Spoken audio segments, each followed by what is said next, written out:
Buen día para todos y todas. No voy a demorar mucho y voy a intentar justificar mi presencia. En general, en estos momentos se dice que personas como el profesor Alexis no necesitan introducción, así que voy a intentar justificar porque voy a robarle 5 minutos. Hay al menos dos formas para presentar a Robert Alexis.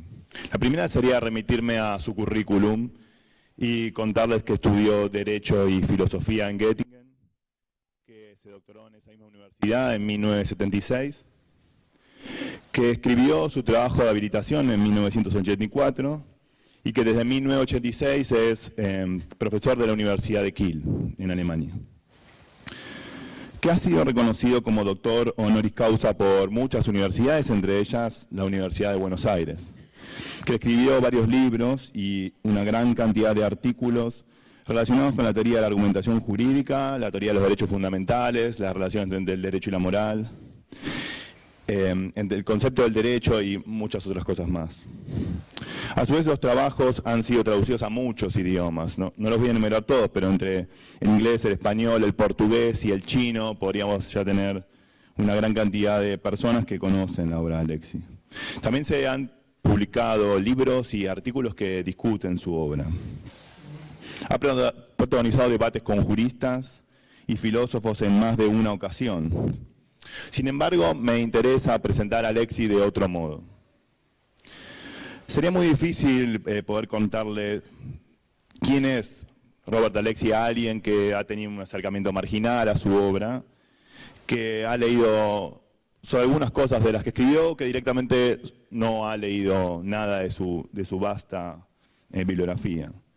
Pero para lo que aquí me propongo hacer, eso no va a ser necesario. Voy a prescindir de eso que es muy relevante para concentrarme en algunas otras cosas. Afortunadamente, y gracias a una beca que me otorgó el Servicio Alemán de Intercambio Académico y el Ministerio de Educación, y por una generosa invitación del profesor Alexis, pude estudiar 2 años en la Universidad de Kiel, bajo su supervisión. Durante ese tiempo pudo ver Leitung an der Universität Kiel. docencia. Cada seminario, cada conferencia, tomada con una seriedad que a mí me asombraba. Eran seminarios en los que podíamos estar 1 hora y media, y eso era todo el seminario, discutiendo una página o un párrafo de Kant. Y eso, cuando uno terminaba esa sesión, sentía que había enriquecido su conocimiento, aunque era solamente un párrafo, una página. Su dedicación también incluía la posibilidad de que aquellos que íbamos desde muy lejos a trabajar con él, tuviéramos siempre las puertas abiertas de su despacho y las puertas abiertas de su casa, para contarles cómo iba nuestro trabajo, para intentar trabajar problemas complejos, y su biblioteca y su conocimiento siempre estuvo abierto a que nosotros pudiéramos resolver las diferencias que teníamos con el idioma y con las costumbres alemanas. También lo he visto a Alexis participar en congresos y presentando sus ideas, sobre todo discutiendo con las ideas de los demás, escuchando y presenciando cada una de las conferencias de otros disertantes y discutiendo y tratando de mejorar el argumento de aquellos que estaban presentando sus ideas.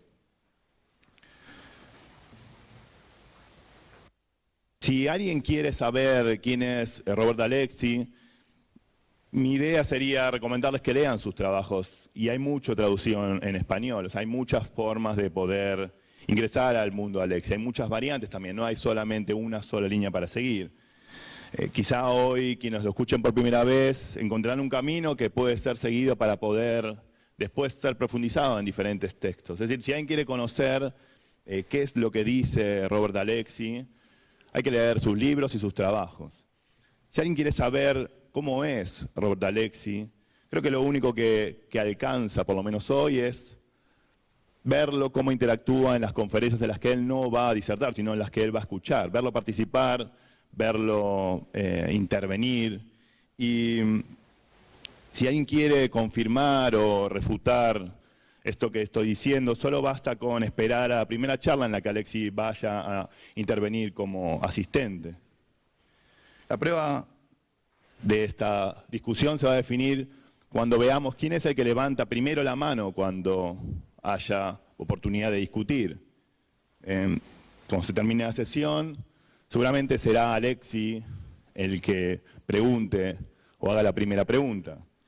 Así como en otras ocasiones, yo apostaría que eso va a ocurrir y en general, como en otros momentos míos, vuelvo a apostar por Robert Alexis. Me parece que sería bueno que también aprovechemos su presencia para discutir con él, para evitar ponerlo en un pedestal y tratar de ayudarlo discutiendo. Creo que él va a agradecer mucho más eso que halagos y un trato que quizá él prefiera evitar, sino que prefiera concentrarse en sus ideas y no en su persona. Muchas gracias.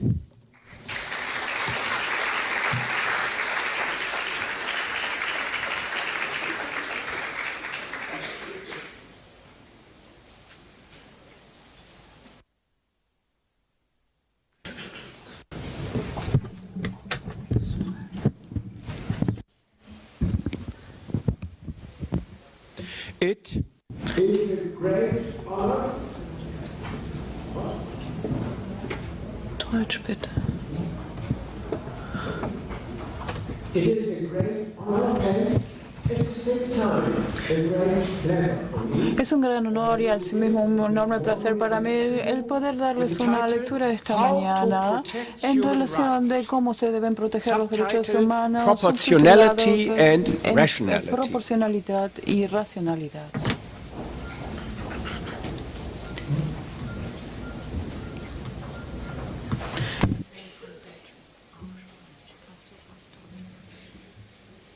Von Deutsch auf Spanisch? Nein, von Deutsch, ja, auf Deutsch sprechen einfach.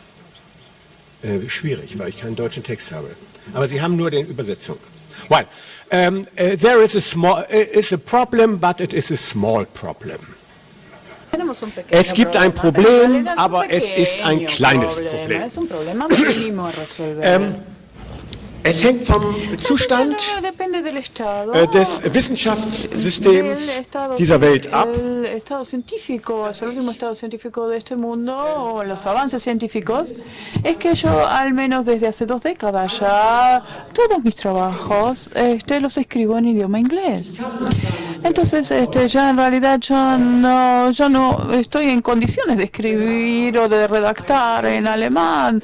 Esta es la razón por la cual yo tengo un texto en idioma inglés en mis manos y acaban de pedir como la traducción ha sido se realiza del alemán al español, de realizar una ponencia en alemán. Pero no tengo el manuscrito a mano. Bueno, pero entonces voy a tratar de que mi texto en inglés lo voy a leer en inglés, en alemán, para ser traducido al español. Va a ser un poco más extenso, pero bueno.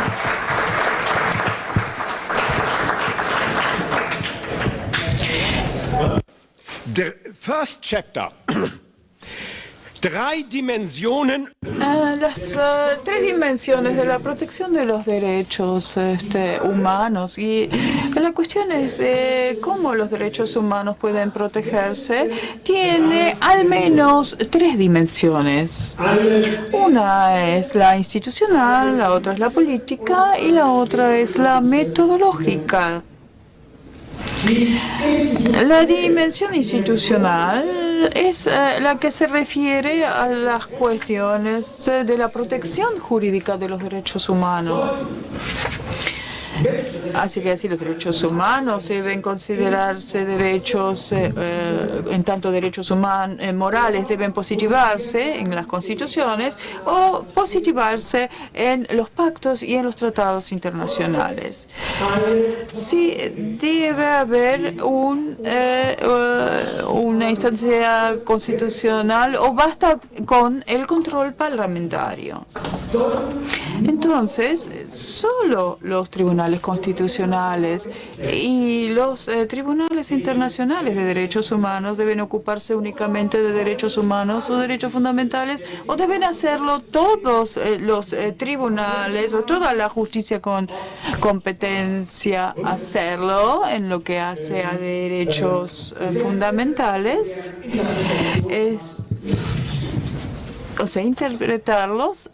Interpretar estos derechos si estos son acordes a la Constitución. La segunda dimensión es como Habermas lo menciona, la sociedad civil, la protección. Entonces, los derechos fundamentales según la sociedad civil. Hay un gran abanico, hay diversas formas. El espectro va desde la crítica a la violación de los derechos humanos que ejerce la prensa, las ciencias del derecho y los ciudadanos, por ejemplo, en Internet, la creación de movimientos y organizaciones a favor de los derechos constitucionales, demostraciones públicas y, en el caso de ser necesario, también a través de la desobediencia civil. En tercera instancia, la tercera dimensión es la metodológica, que está estrechamente vinculada con la dimensión institucional como la política anteriormente mencionadas. Ni los tribunales ni los ciudadanos podrán ocuparse de la problemática de los derechos humanos en argumentar sobre la cuestión si los derechos humanos han sido violados o no. La lucha alrededor de los derechos humanos es esencial, es fundamental. Fundamentalmente es una lucha que se ejecuta en forma argumental. O sea, la lucha por los derechos humanos es esencialmente una lucha que se desarrolla a través de los argumentos.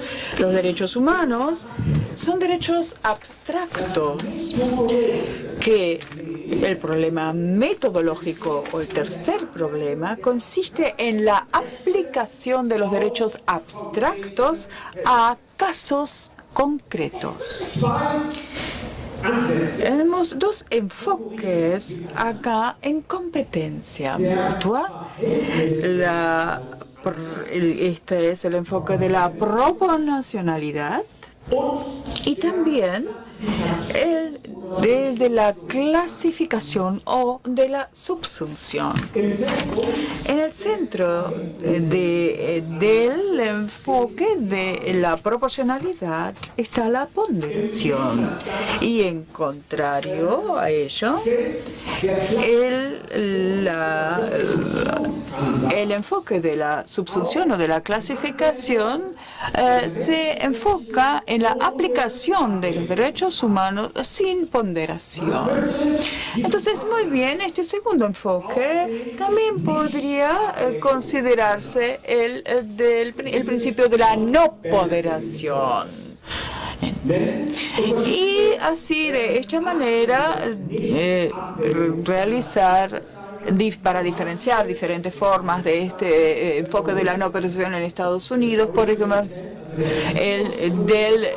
de la intención original que ha tenido el legislador, o también el formalismo,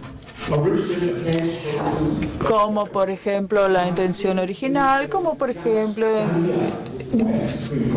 como en la Suprema Corte de Justicia de los Estados Unidos, como para el formalismo aplicado por la Corte Suprema de Justicia, y también como la dicha o los principios de Ronald Dworkin y Friedrich Schnauer. Los representantes del enfoque de no proporcionalidad son Jürgen Habermas, Ronald Dworkin en su época tardía, en el desarrollo de su teoría tardía, y Fred Schauer.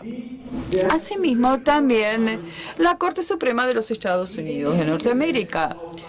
Pero por el contrario, el enfoque de la ponderación, o como se dice en inglés, el análisis de la proporcionalidad, se encuentra profundamente arraigado en la tradición alemana. El enfoque de la proporcionalidad se constituyó en el elemento principal de la forma en que se expresaba la Corte Suprema de Justicia sobre los derechos humanos y después de haber eliminado la tiranía nacional socialista. En los últimos 10 años, el análisis de la proporcionalidad ha estado en todo el mundo, fue migrando en todo el mundo. Enorme cantidad de tribunales constitucionales lo adoptaron o lo utilizaron. La principal excepción es la Corte Suprema de Justicia de los Estados Unidos.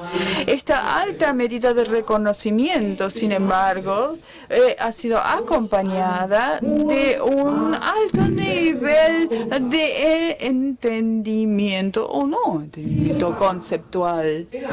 Muchas de las preguntas en torno a este enfoque de la ponderación han quedado abiertas todavía. Y esta alta medida de aceptación se confronta permanentemente con una crítica considerada radical, crítica externa radical. Esto que viene de parte de los que se han atrincherado detrás del enfoque de la no ponderación. Yo defenderé el enfoque de la ponderación, es decir, el análisis de la proporcionalidad. Con base en la proporcionalidad, mi hipótesis consiste en que el análisis de la proporcionalidad, cuando se basa en la teoría de los principios, es el método más racional de la aplicación de los derechos abstractos a casos concretos. Es el método más racional para la identificación de la violación de los derechos fundamentales o humanos. Y por esta razón es al mismo tiempo el método más efectivo para la protección de los derechos humanos. La fundamentación de esta tesis es la tesis de la protección más racional y por tanto más efectiva, y comienza con una mirada a la teoría de los principios. Estamos ya en nuestra segunda parte de la ponencia, la proporcionalidad y la teoría de los principios. La teoría de los principios comienza con la distinción entre reglas y principios. Las reglas son normas que exigen algo definitivo. Ellas constituyen, entonces, por tanto, mandatos definitivos. Su forma de aplicación es la llamada subsunción. Si una regla es válida y si sus condiciones o requisitos de aplicación se cumplen, entonces se trata, es algo definitivo, realizar aquello que la regla exige, y si se hace, entonces se considera cumplida esta regla, y si no se hace o caso contrario, entonces la regla no es cumplida. En cambio, los principios, y esto es la palabra, son mandatos de optimización, que es el término clave, y en tanto mandatos de optimización piden que algo se cumpla en la mayor medida posible según las posibilidades jurídicas y las posibilidades jurídicas y fácticas. Más allá de la regla, las posibilidades jurídicas se determinan esencialmente por principios opuestos o en competencia. Por esta razón, los principios, siempre cuando se los toma individualmente, comprenden solamente exigencias prima facie. La determinación del grado apropiado de satisfacción de un principio en relación con las exigencias que provienen de otros principios se establece mediante la ponderación. Por esta razón, la ponderación es la forma específica de aplicación de los principios. La naturaleza de los principios, en tanto mandatos de optimización, conduce directamente a una necesaria vinculación entre los principios y la proporcionalidad. El principio de la proporcionalidad, o sea, en alemán se utiliza la palabra Grundsatz como sinónimo de principio, está constituido por tres subprincipios: el de la idoneidad, el de la necesidad y el de la proporcionalidad en sentido más estricto. En muchos casos se agrega un cuarto elemento que lo complementa estos tres, que es la exigencia de que haya una finalidad adecuada. Este es el primer, y que va a determinar entonces un primer paso para establecer la proporcionalidad. Aharon Barak es el ex presidente del Tribunal de Constitucionalidad de Israel en Jerusalén.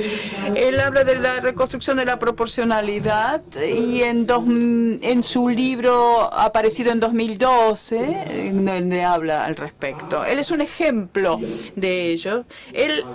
Aharon Barak tiene tres niveles de proporcionalidad y no tres como las que establezco yo. Más adelante voy a intentar que este primer paso del que parte Barak es superfluo y que además también constituye dificultades para la verificación de la racionalidad de la proporcionalidad. Pero esto requiere en primer término que los tres componentes que acabo de mencionar sean analizados. El análisis demostrará entonces que los tres subprincipios expresan la idea de la optimización. Los principios, en tanto mandatos de optimización, exigen la optimización en relación con lo que es fácticamente posible, como así también con aquello que es jurídicamente factible o posible. Los principios de idoneidad y de necesidad se refieren a la optimización en relación con las posibilidades objetivas o fácticas. El principio de la proporcionalidad en sentido estricto se refiere a la optimización de las posibilidades jurídicas.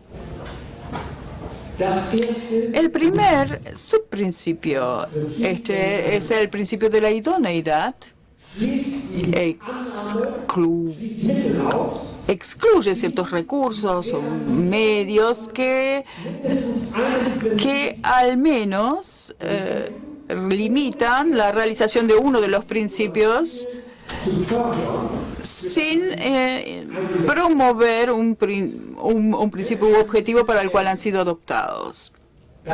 Entonces, si un recurso M utilizado para promover el principio P sub 1 no fuera apropiado para esta finalidad, pero la realización de un principio P sub 2 queda restringido por ello, entonces no hay costos para P1 o P2 o consecuencias para P sub 1 o P sub 2 si M se omite. Pero sí existirán consecuencias para P sub 2 si M fuese adoptado. Entonces, P sub n y P sub 2, y esto aquí es importante, reunidos en conjunto, P sub 1 y P sub 2, entonces en conjunto pueden llevarse a cabo, concretarse en una más alta medida relativa a lo que fácticamente es posible si el medio si se desiste del medio M o del recurso M, P sub 1 y P2 conjunto. Como P sub 1 y P sub 2 son elementos de un sistema único,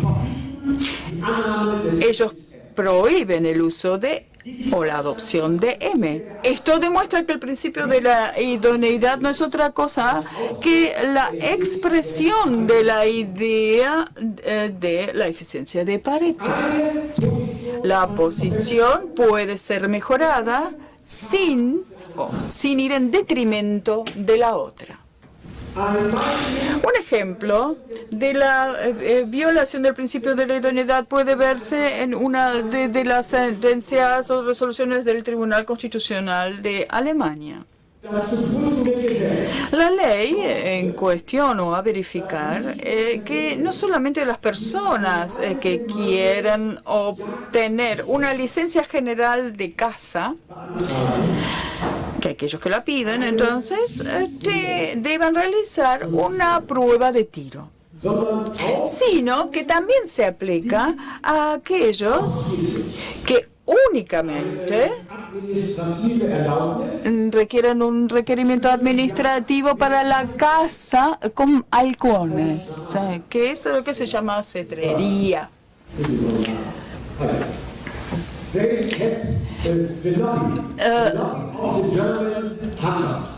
Esa es una especie de Lompi de los que cazan en Alemania. Está preconizado por aquellos que cazan con halcones. Y se les requería a estas personas tan especializadas también una prueba de tiro. Entonces el Tribunal Constitucional argumentó que justamente la prueba de tiro para los que estaban especializados en la caza con halcones no era adecuada,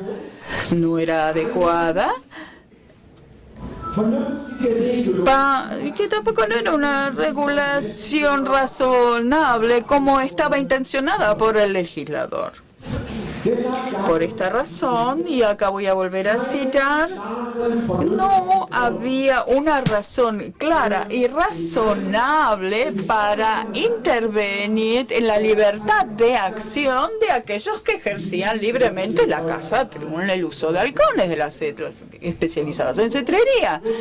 Por esta razón, entonces, la regulación se consideró desproporcionada y, por lo tanto, también se la declaró inconstitucional. Casos en aquellos casos en los que las leyes se consideran inconstitucionales por razón de no ser idóneas son raros. Es normal que la medida que adopta un legislador al menos es adecuada o idónea para promover sus objetivos. Esto es suficiente para la idoneidad y por esta razón la relevancia práctica del primer subprincipio del principio de la proporcionalidad, estoy hablando de la idoneidad, es relativamente baja o reducida. La situación es completamente diferente en el caso del segundo subprincipio, el llamado principio de la proporcionalidad, el principio de la necesidad. Este principio de la necesidad exige que de dos recursos o medios que fomenten P sub 1. Cuando son ambos aproximadamente idóneos, se debe elegir aquel que menos influya o intervenga en P sub 2. Entonces, la exigencia de una medida que interfiera, una menos intrusiva está a disposición, entonces, repito que en el caso igual de la idoneidad, entonces una posición podría ser mejorada sin consecuencias para la otra. Bajo esta condición, P sub 1 y P2 conjuntos, tomados P sub 1 y P2 conjunto, se exige que se aplique o se deba aplicar el recurso menos intrusivo. Esto, a su vez, también es uno de los casos de la teoría del principio de Pareto. Uno de los ejemplos es otra de las sentencias del Tribunal Constitucional de Alemania, en realidad de unas golosinas. Estas eran golosinas de arroz inflado que se vendían en forma de conejos de Pascua y de Papá Noel. Y estaban hechos efectivamente de arroz, ¿no? El arroz inflado.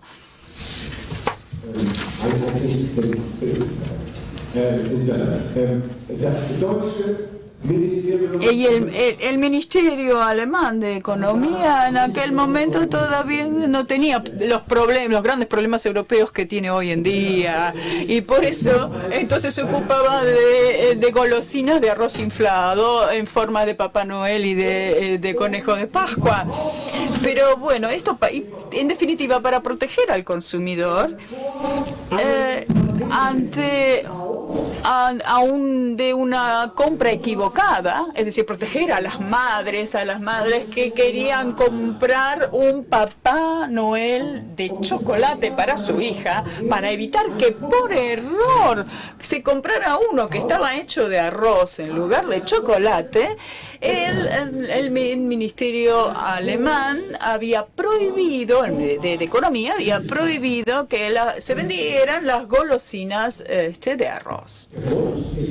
El motivo P2, P sub 2, era protección del consumidor. Pero el Tribunal Constitucional determinó, y cito acá, que la protección del consumidor debía alcanzarse o cumplirse de una manera igualmente efectiva mediante una advertencia, una etiqueta que dijera este Papá Noel está hecho de arroz. Este es mi caso preferido, debo decir, de la verificación de la necesidad, porque me parece muy divertido. Por esta razón, el Tribunal Superior declaró que las golosinas de arroz, por su prohibición, eran una violación del principio de necesidad, y que por eso violaba ese principio, por lo tanto, era desproporcionada e inconstitucional. Igual que el principio de la idoneidad, el principio de la necesidad requiere de la optimización en función de las posibilidades fácticas. La optimización en cuanto a las posibilidades fácticas consiste también en evitar de aquellos costos o consecuencias evitables, consecuencias pero las consecuencias son inevitables cuando colisionan los principios. Esto ocurre, por ejemplo, en el caso del aborto. Este caso no puede ser medido o solucionado mediante la teoría de la optimización de Pareto, porque una de las partes siempre tiene consecuencias, ya sea la madre, porque ve lesionado su derecho en la personalidad, o del feto, que en cuanto a su derecho subjetivo u objetivo a la vida. Entonces aquí va a ser necesaria una ponderación, y esta ponderación es el objeto también del tercer subprincipio, es el principio de la proporcionalidad en un sentido más estricto.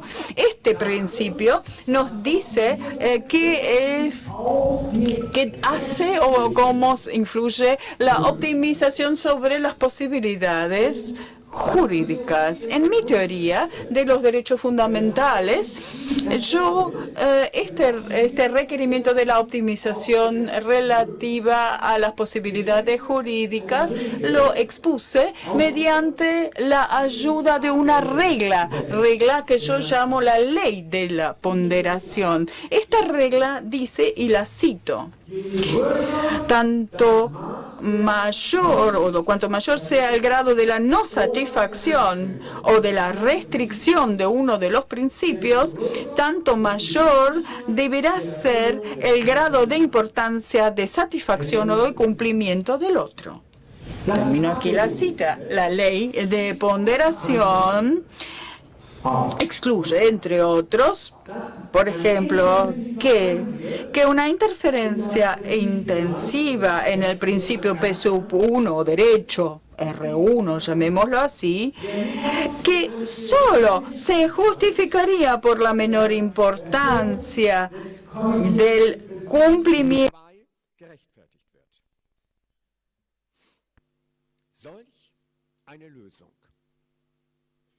Würde keine Optimierung. Und nun dieselbe Formel. Keine Optimierung von P. Optimización de P sub 1 y P2 en conjunto. Siempre hablando de P1 y P2 en conjunto. Este es el sistema. La fórmula de la ley de la ponderación fue criticada por Aaron Barak, porque justamente del lado del derecho restringido, y cito acá, la medida de la restricción del derecho fundamental, cito de nuevo, o sea, dependía del grado o de la medida de la limitación del derecho humano, pero por el lado de la restricción, aquí era lo importante, era importante encontrar la importancia del principio que colisionaba. Barak propone que el concepto de importancia se aplique a ambas partes o de ambas partes, y califica al mismo tiempo esta importancia como, y cito acá nuevamente, importancia social. Fin de la cita. Esto significa, o no significa,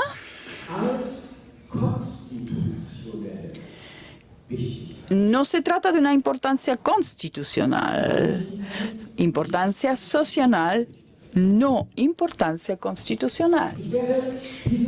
Este punto no lo voy a tratar en detalle durante esta mañana, pero el primer punto es sin dudas correcto, como lo expresa Barak, que la formulación del derecho de la ley de la ponderación fue desarrollada con una vista a la situación estándar que muchas veces aparece en la justicia constitucional. Para un análisis mucho más preciso y más profundo, la ley de la ponderación debe ser desarrollada aún más. Este mayor desarrollo de la ley de la ponderación llevará a la fórmula del peso. Y la ley del peso o la fórmula del peso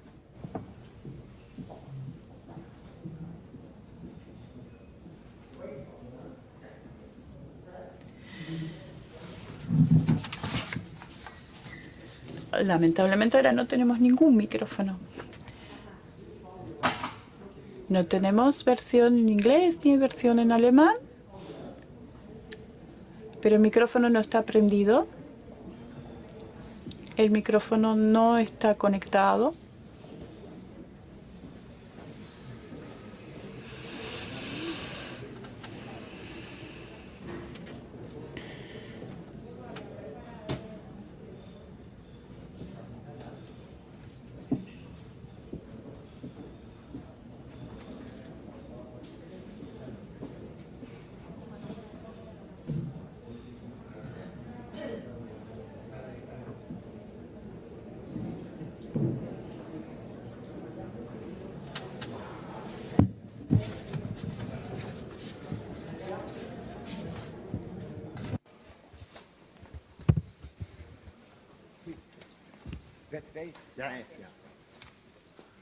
Okay.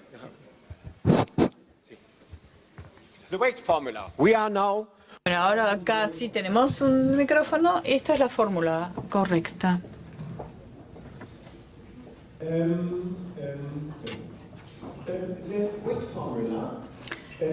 La fórmula del peso está basada en un principio del P sub 1 o P sub I. En un caso concreto, el peso concreto de P sub I relativo al principio colisiona con P sub J.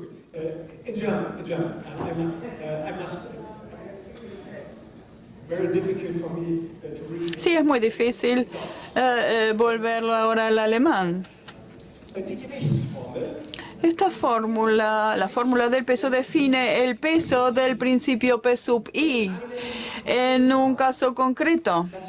Es decir, el peso concreto de P sub I relativo o relativizado o relacionado con el principio con el que colisiona P sub J, W sub I J, en tanto cociente, primero, del producto de la intensidad de la intervención en P sub I, en paréntesis I sub I, y el peso abstracto de P subíndice I, entre paréntesis W sub I, y el grado de certeza o de confiabilidad de las suposiciones relativas a lo que significa la medida en cuestión a verificar.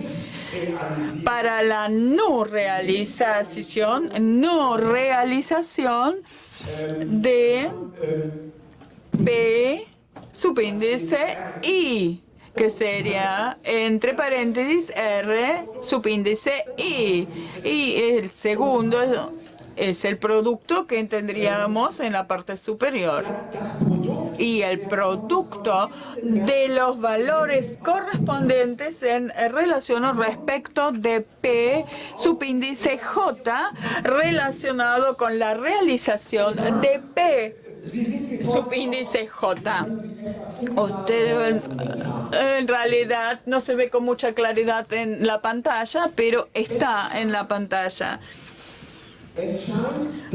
Al parecer, para Barak,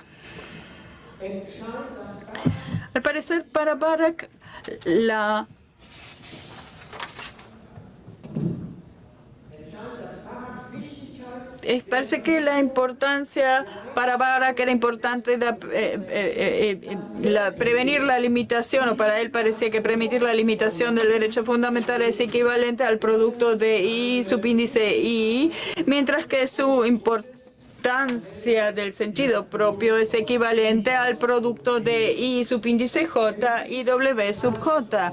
Si este fuera el el caso, la crítica de Barak cabe a la formulación original de la ley de ponderación, pero no es la adecuada para su elaboración posterior mediante la fórmula del peso. Se aplicó después.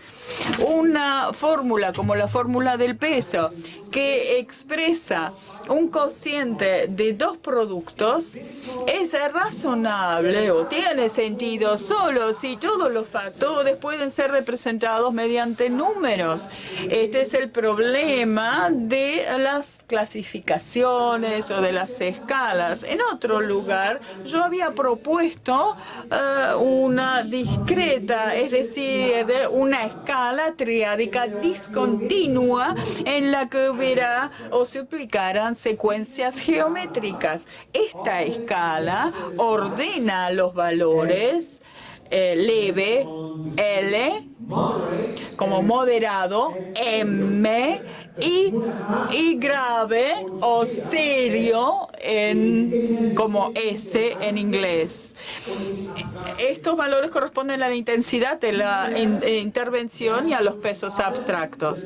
Estos valores se representan en los siguientes números: 2 exponente 0, 2 exponente 1, 2 a la 2, es decir, 1, 2 y 4.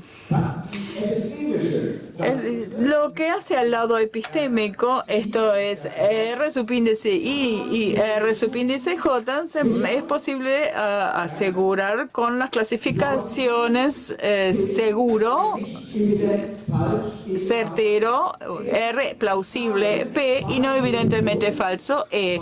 Estos números, 2 a la 0, 2 a la menos 1 y 2 a la menos 2, es decir, 1, la mitad y un cuarto, entonces quedarían asignados a 1 medio, la mitad y a un cuarto.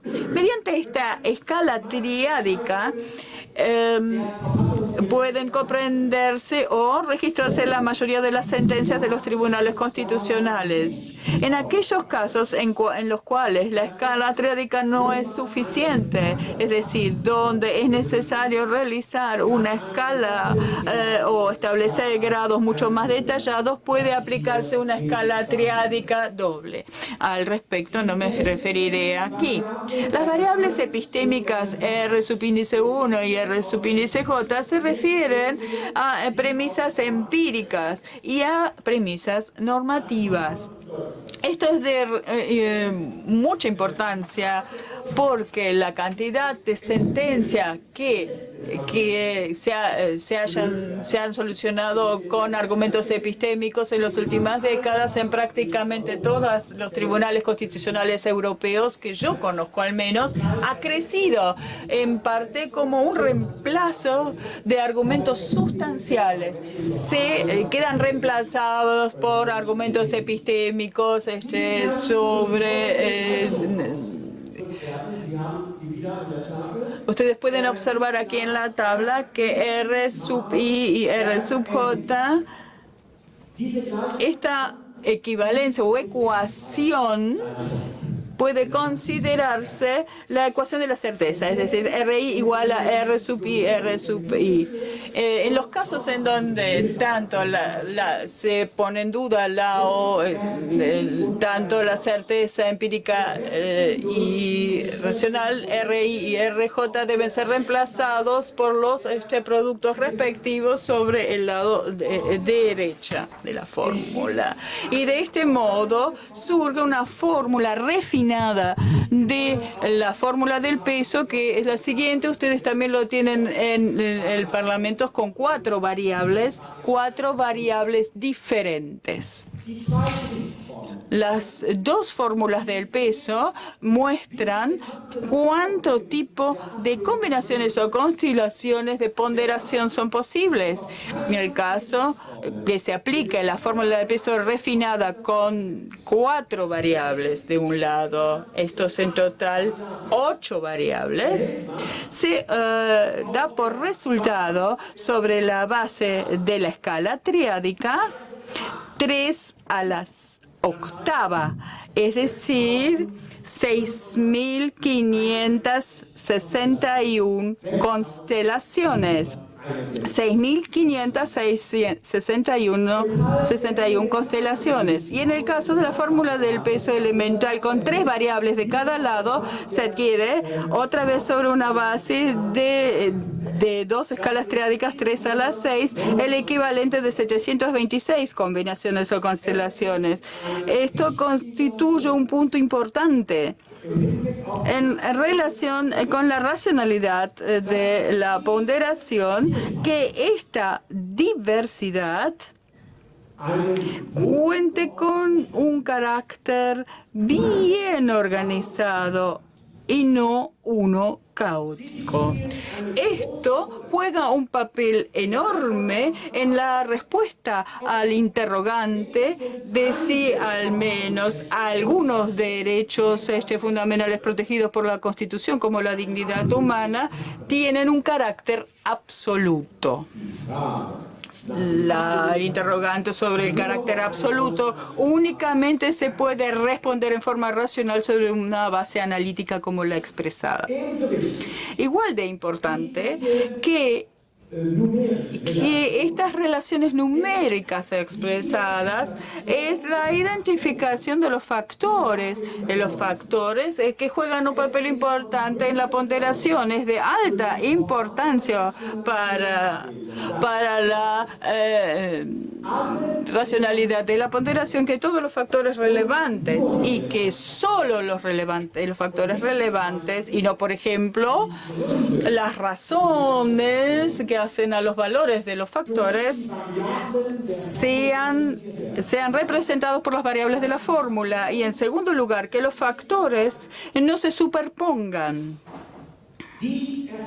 Este requerimiento de la racionalidad formal es la medida en la cual las propuestas de ponderación de una estructura de 4 niveles, como la propuesta por Barak y por otros, debe ser medida. Entonces, esto quiere decir que la propuesta de introducir la cuestión de la razón adecuada o legítima como un primer paso de la verificación de la proporcionalidad. Es decir, aquí cabe la aplicación de la proporcionalidad en sentido estricto de acuerdo a Barak. Según Barak, la naturaleza de los derechos como escudos requiere un sentido propio o legítimo como un requerimiento de umbral. Cuando se trata de la restricción de un derecho constitucional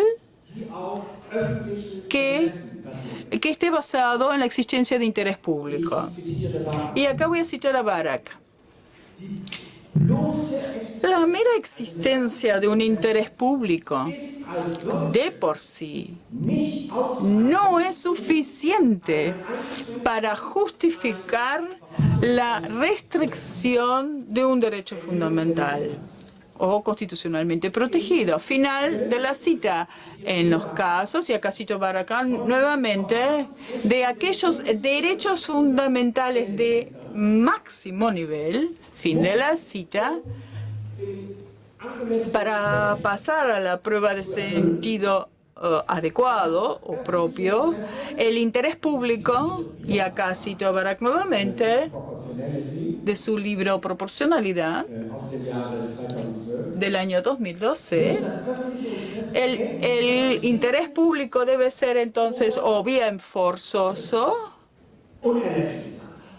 imprescindible, para, de este modo, se pueda cumplir el test de la finalidad adecuada. Todos aquellos derechos que estén debajo de ese nivel de vara, como por ejemplo, debajo de la dignidad, por ejemplo, la libertad de expresión, según Barak, deben clasificarse en un nivel más bajo.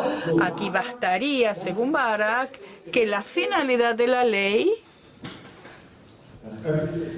El interés público, y cito nuevamente, es importante. El problema de esta construcción es que todas estas exigencias ya se encuentran en el primer nivel de la proporcionalidad, en el sentido estricto. Esto quiere decir en el tercer nivel de la verificación. Entonces, forzosas o necesarias, sean los intereses públicos que no se pueden evitar, deben, en la fórmula del peso, deben quedar expresadas en la fórmula del peso. Y dado que los altos valores de las variables I sub j y WJ, o sea, quedan asignadas a ellos o a uno u a otro, significa que la introducción de una finalidad adecuada como un primer nivel del análisis de proporcionalidad es superfluo. Y esto significa que la introducción de este primer nivel establece el postulado de la racionalidad formal de la ponderación queda violada a través de la introducción de un factor que se superpone. Y esto es algo todavía peor. La fórmula de peso permite que el interés público sea puesto en relación o en proporción con todos los demás factores que son relevantes al interrogante en relación con si la intervención en un derecho fundamental es proporcional o no.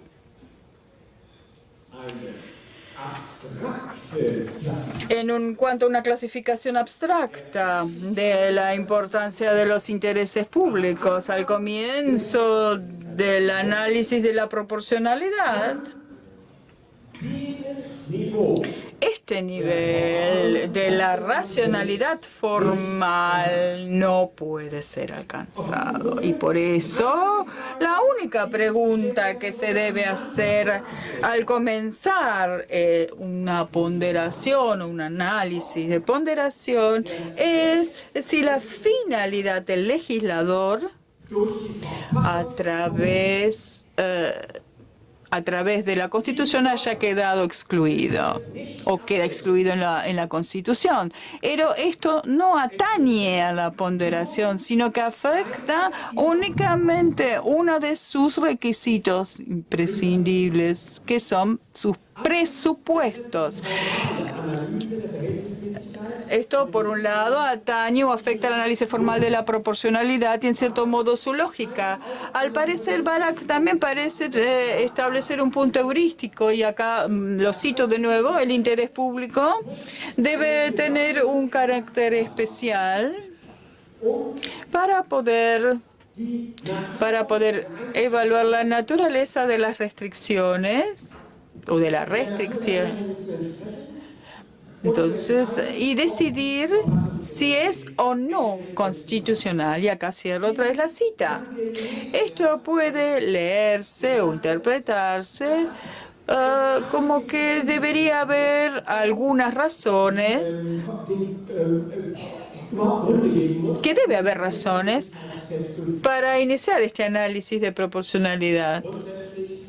En principio, es poco lo que se puede decir al respecto o al contrario. Sin embargo, hay que ser cuidadosos porque la fórmula del peso muestra que pueden existir intervenciones leves en derechos fundamentales de valor abstracto relativamente alto, que sin embargo están fundamentados o respaldados en premisas empíricas y normativas inciertas. Por el otro lado, también es posible no permitir que de una decisión parlamentaria que solo una intervención leve con un interés público puede tener bajo interés. Es decir, el interés público, sin dudas, no es como Barak exige. no tiene este interés público un carácter especial. Aún así, si las variables epistémicas del lado del interés público tienen valores favorables o positivos, entonces el peso concreto que está del lado del interés público es mayor que el peso concreto del lado de los derechos humanos. O derecho fundamental, perdón. Y en esta constelación y muchas otras, yo hablé de 6.561 constelaciones o combinaciones. En estas combinaciones y en muchas otras, el interés público sin carácter específico justificaría no justificaría la intervención en el derecho. Paso ahora al párrafo 3, ponderación y argumentación. Hasta aquí solo consideré la racionalidad formal de la ponderación expresada en la fórmula del peso. Han aparecido una serie de objeciones al carácter formal de la fórmula del peso. Por ejemplo, Matthias Jested se opuso a la fórmula del peso, aduciendo que la misma, y lo cito, mantiene la promesa de un grado de certeza y precisión en su aplicación que es difícil de cumplir. Por eso debe rechazarse la fórmula del peso. Y vuelvo a citar a Matthias Jested de Friburgo. La fórmula del peso se afirma, o al menos se insinúa, que la precisión es una mera ilusión. La fórmula del peso, vuelvo a citar, es una quimera metodológica. Stavros Sakirakis sostiene, y vuelvo a citar, que el mito de la precisión matemática está en juego y que esta no debe ser aceptada cuando se aplica el razonamiento jurídico. Alexander Zomek, que acaba de obtener, regresando de Estados Unidos, en Viena, la Cátedra de Derecho Público y Filosofía del Derecho, refuta que el modelo de ponderación de la teoría de los principios no es más que una, y vuelvo a citar, cuidadosa formalización analítica del intuitivismo moral. Fin de la cita. Además, cabe mencionar una cuarta opinión. Obviamente podría citar a muchos más críticos. Cito en este caso a Kai Müller en su libro The Global Model of Constitutional Rights, el modelo global de los derechos constitucionales. Comienza con una juxtaposición de su teoría inspirada en Ronald Dworkin, y comienza entonces con una juxtaposición de su teoría como un, y cito, enfoque moral sustantivo con una teoría formal como la de la teoría de los derechos fundamentales como principios o requerimientos de optimización de Robert Alexy. Fin de la cita. Ustedes podrán apreciar que existen objeciones suficientes. Realmente podría prolongar largamente la lista de los críticos a mi fórmula. Mi respuesta ahora. Ahora, si las presentes objeciones serían válidas, o dicho de otro modo, las presentes objeciones serían válidas si la teoría de los principios fuese solo una teoría formal. Sin embargo, esta es una teoría que de manera intrínseca conecta la dimensión formal y sustantiva de los derechos constitucionales.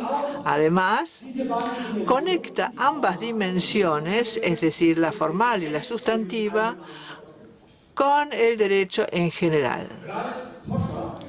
No obstante, Ralph Posha asegura, con un tono crítico, que la teoría de los principios consta, y vuelvo a citar, de una teoría sobre los conceptos del derecho, una sobre la estructura de las normas, una teoría de la adjudicación, una teoría de argumentación y finalmente diferentes teorías doctrinales. Fin de la cita.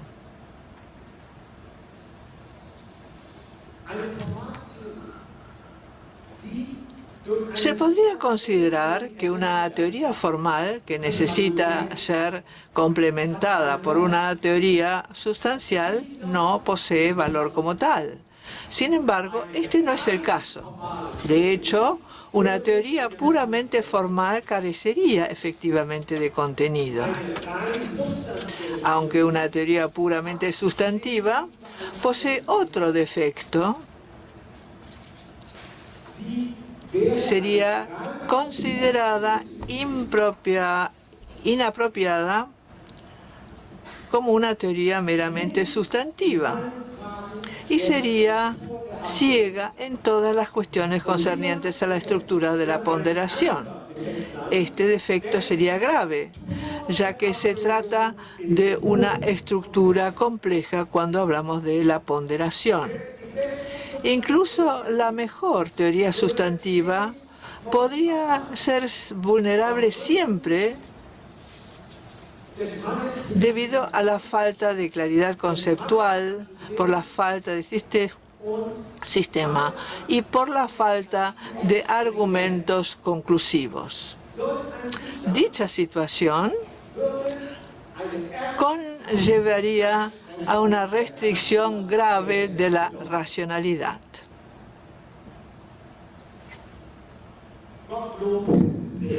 Gottlob Frege,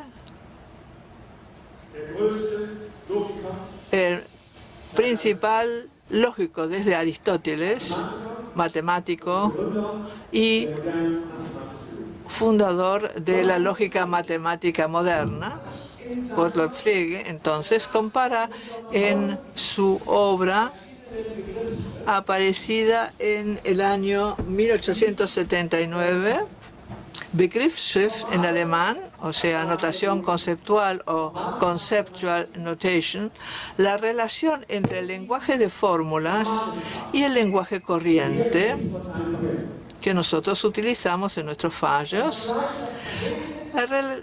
Compara la relación del formalismo con el lenguaje normal con la relación del microscopio con el ojo.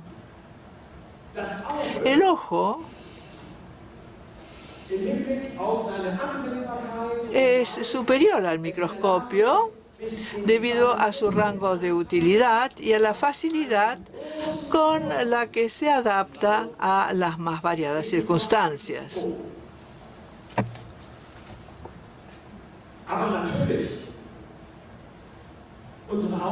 Pero obviamente nuestros ojos, si los consideramos como un instrumento óptico, siempre siguiendo a Frege, revela diferentes imperfecciones. Por ejemplo, un médico que tiene que analizar, por ejemplo, un programa estomacal, si mira solo con sus ojos, no puede establecer cuáles son las bacterias presentes. Tendrá que recurrir a un microscopio. Esto se aplica también directamente al análisis formal de la proporcionalidad. El lenguaje corriente, es decir, el ojo, al igual que este, deberá ser el lenguaje de los tribunales, tanto ante los casos de ponderación como de subsunción. Y agrego, hubo algunos casos de tribunales superiores que han utilizado en los fallos mi fórmula. Y yo dije, en ningún caso la fórmula del peso no puede ser utilizado en fallos judiciales. Allí hay que utilizar el idioma corriente. Un juez, quiero agregar además, que coloca la fórmula del peso en su fallo comete el mismo error que el médico que sufre de una indisposición estomacal, le da a tragar un pequeño microscopio. Es solo un instrumento analítico.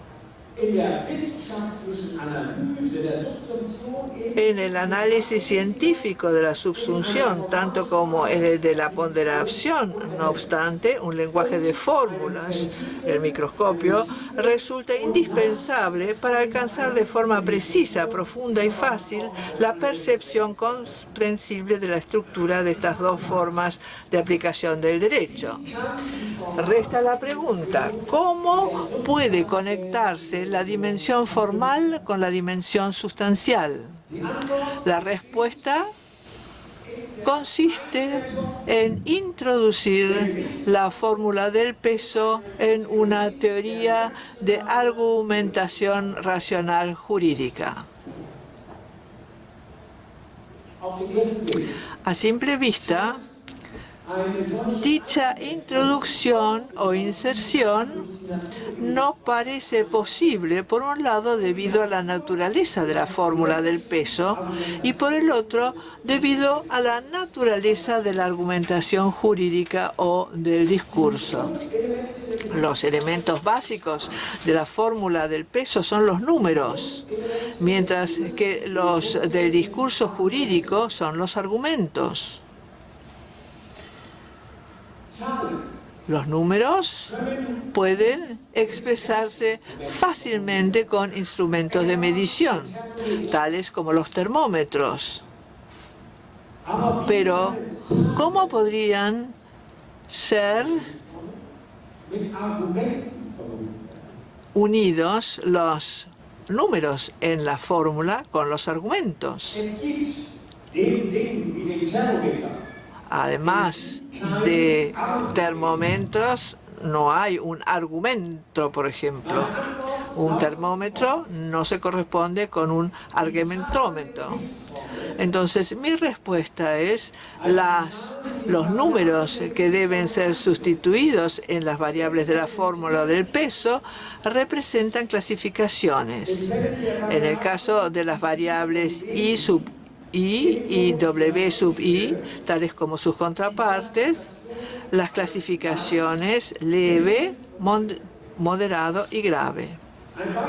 Por ejemplo, la intervención en la libertad de expresión P sub I, que sirve para proteger los atributos de la personalidad P sub J. En caso de que la libertad de testimonio se clasificara como grave, es decir, si I sub I recibe como valor el número 4, luego y esto es de máxima importancia, es decir, el número 4 significaría nada más que la proposición.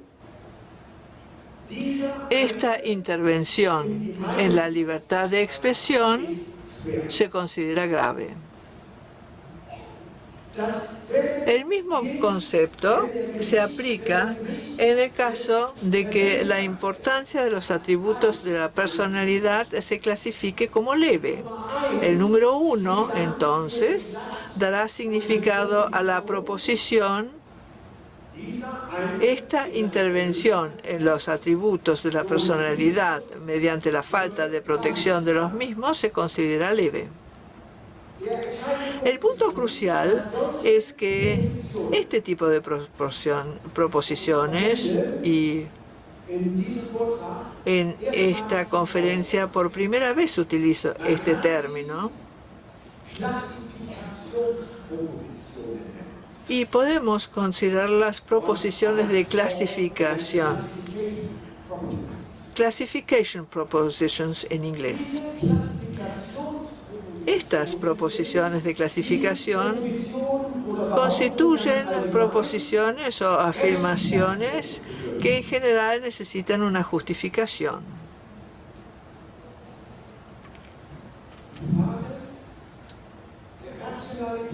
la pregunta de la racionalidad de la ponderación. Por lo tanto, es también la pregunta si proposiciones de clasificación son fundamentables. Los autores que refutan la racionalidad de la ponderación deben negar la capacidad de justificación de las proposiciones de clasificación. Ejemplos de dichas negaciones son los argumentos de la arbitrariedad que plantea Jürgen Habermas, la del decisionismo de Bernhard Schlink y la del intuicionismo de Poscher. En contraposición a estas posiciones, planteo una tesis, la tesis de la argumentación. La tesis de la argumentación sostiene que las proposiciones respecto a la intensidad de intervención y grados de importancia se prestan a la justificación racional. Un ejemplo es la sentencia del Tribunal Constitucional Federal Alemán del año 1997 con respecto a las obligaciones de los fabricantes de tabaco de colocar advertencias en los productos sobre los riesgos que provoca fumar para la salud.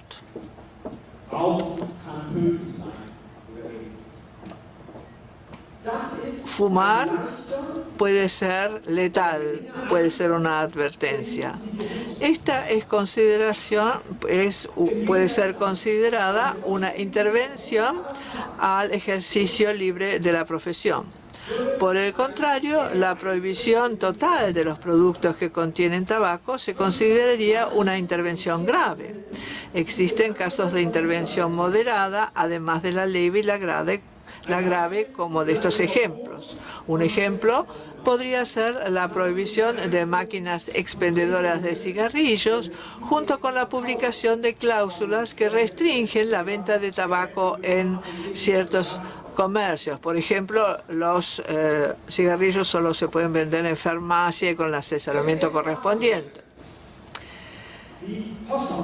Si fuera cierto lo afirmado por Poscher, de que la ponderación solo depende de nuestra intuición, en ese caso, cada intérprete, en nuestro caso, en el caso del tabaco, podría estar libre de decir y recurrir a su intención y decir que la obligación de colocar advertencias a la salud es una intervención grave, mientras que la prohibición de tabaco, la prohibición completa de heroína, es solamente una injerencia leve. Esa es mi intuición, podría decir este intérprete. Pero sería difícil poder tomar en serio un argumento de estas características. En cualquier caso, sería simple encontrar razones convincentes para las cuales estas clasificaciones se encuentran erradas. Si en este caso la intensidad de la intervención, como en el caso del tabaco, se estableciera como leve y la importancia de proteger a la población de los riesgos de la salud como grave, entonces el resultado sería fácilmente reconocible. La razón que pesan y que justifican la intervención justifican el grado menor de intervención. Los escépticos de la ponderación podrían decir que es posible justificar las clasificaciones de intensidad en la intervención en el caso considerado. Sin embargo, también podrían insistir en que existen casos en los que diferentes clasificaciones podrían aplicarse de la misma manera. Y el crítico podría seguir diciendo, por ejemplo, que cuando dos clasificaciones tienen la misma justificación, ninguna de ellas es justificable. Como ejemplo, el crítico podría remitirse a una sentencia del Tribunal Constitucional Federal Alemán del año 2006 sobre el monitoreo electrónico de la información. Un estudiante de ciudadanía marroquí interpuso una demanda contra una sentencia dictada en un tribunal superior acerca del monitoreo electrónico de la información. Dicha sentencia solicitaba al registro civil, registro de extranjeros en Alemania, y a todas las universidades en Renania del Norte-Westfalia que enviaran a la policía datos sobre individuos de sexo masculino de entre 18 y 40 años que pudiese relacionarlos, entre otros, sobre sus creencias, país de origen y objeto de estudio. Esta información se enviaba a una base de análisis de datos con el fin de identificar posibles terroristas islámicos. La mayoría de los miembros del Tribunal Constitucional Federal clasificaron esta medida, es decir, el monitoreo electrónico de la información, como intervención de peso considerable, es decir, como una intervención grave al derecho del demandante a la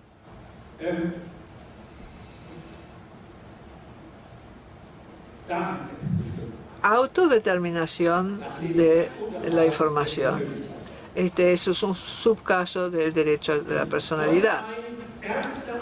Dicha intervención grave podría justificarse en casos en los que exista un peligro concreto, pero no en casos en los que existe un peligro abstracto.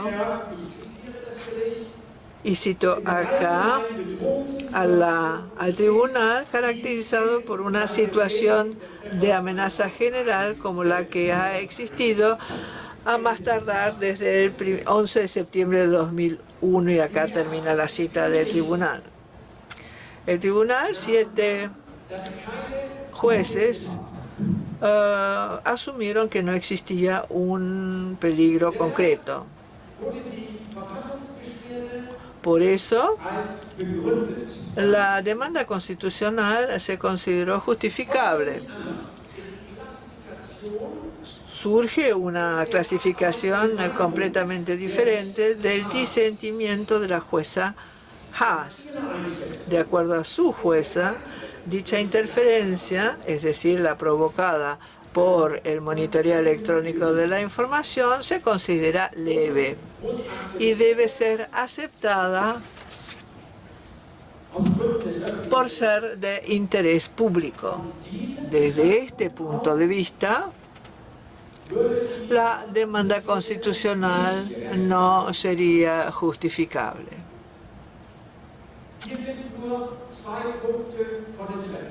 De lo antedicho surgen 2 puntos de interés.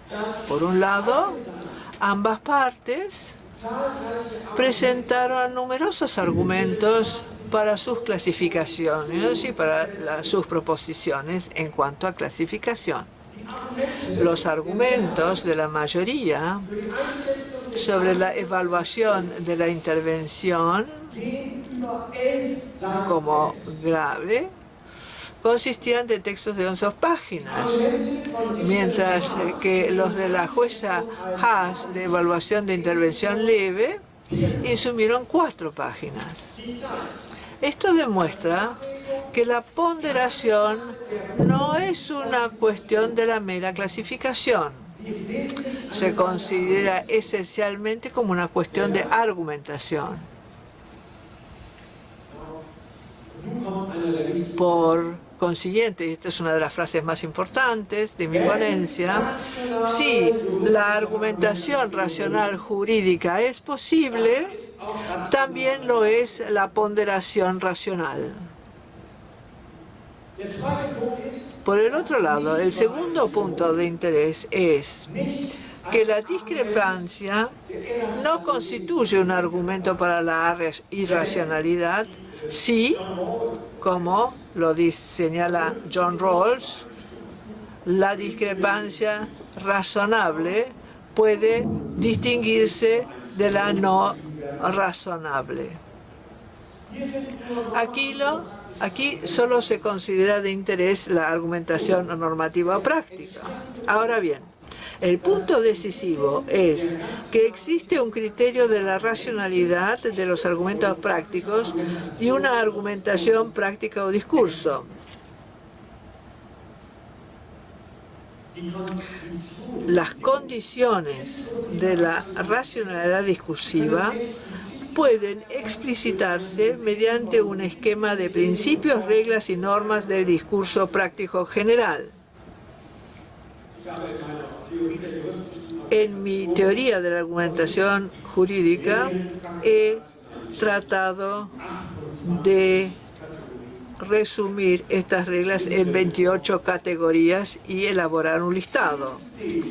Este sistema incluye tanto criterios que suponen la no contradicción, claridad en el lenguaje, confianza en premisas empíricas y sinceridad, así como reglas y normas que soporten las consecuencias, la universalidad y el origen de las convicciones normativas.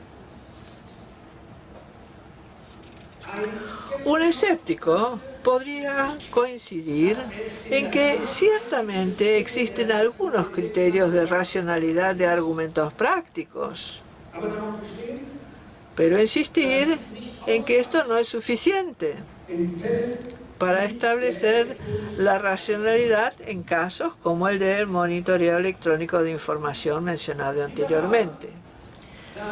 Este problema no se ha resuelto de manera razonable gracias al mejor argumento,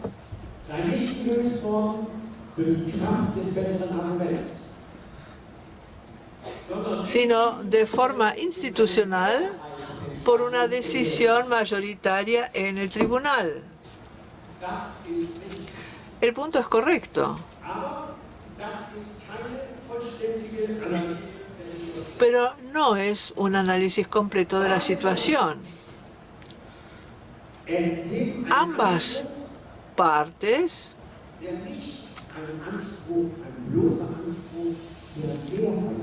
presentan una pretensión que no se trata solamente de una pretensión de la mayoría, sino de una corrección necesariamente conectada con el derecho. Esta pretensión se mantiene vigente aún después de tomada una decisión autoritaria por mayoría, con lo cual implica que existe la posibilidad de un cambio mediante una argumentación futura. En ese sentido, la racionalidad posee una dimensión ideal. Paso ahora al cuarto capítulo, que abarca 5 páginas, y voy a tratarlas diciendo que voy a renunciar a estas 5 páginas. Muchas gracias por su atención.